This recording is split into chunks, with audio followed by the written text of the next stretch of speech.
Bonjour, je suis Lassad Vazouzi, un étudiant en master professionnel en transport multimodal à l'Institut supérieur de transport et de la logistique de SUS.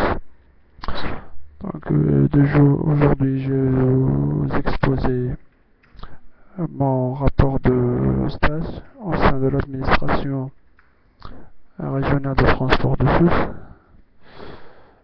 là où j'ai passé plus que 3 mois.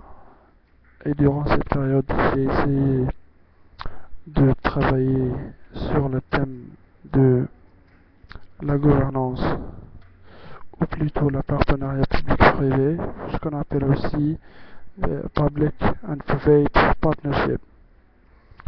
Ainsi, j'ai parlé de la décentralisation et la centralisation du pouvoir public.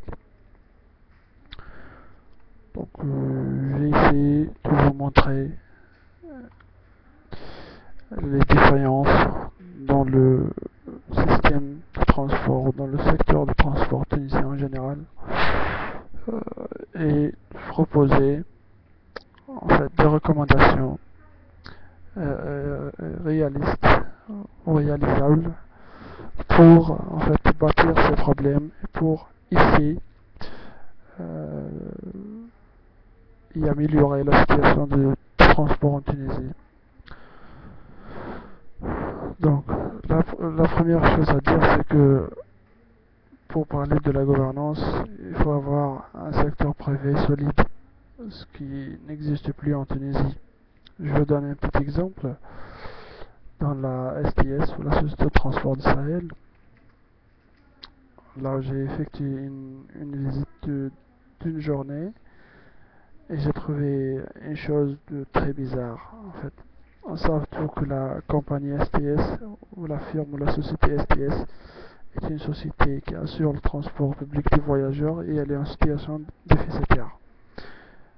Donc, logiquement et économiquement parlant, un opérateur privé ne va jamais investir dans des sociétés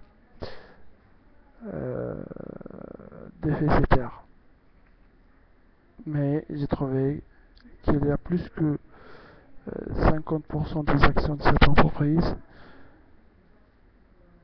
le propriétaire, ou dans 50% des actions, le propriétaire est privé. Et j'ai essayé de chercher, de voir pourquoi ça fonctionne comme ça, pourquoi ça se passe.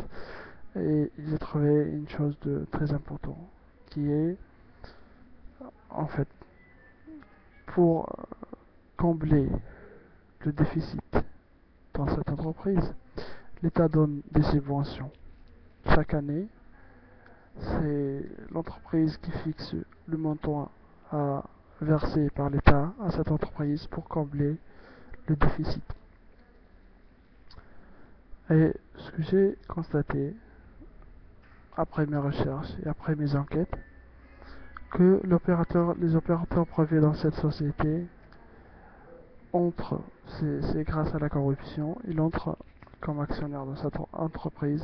Ils vont rien faire, juste avoir des papiers légaux qui sont des partenaires, qui sont des actionnaires de cette société, afin de bénéficier ou de profiter des subventions de l'État.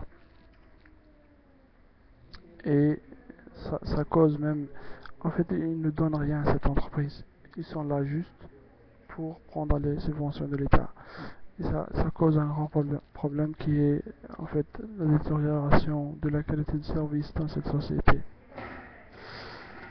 C'est très difficile à expliquer, c'est très difficile à montrer, mais on aura l'occasion pour vous parler plus de tout ça.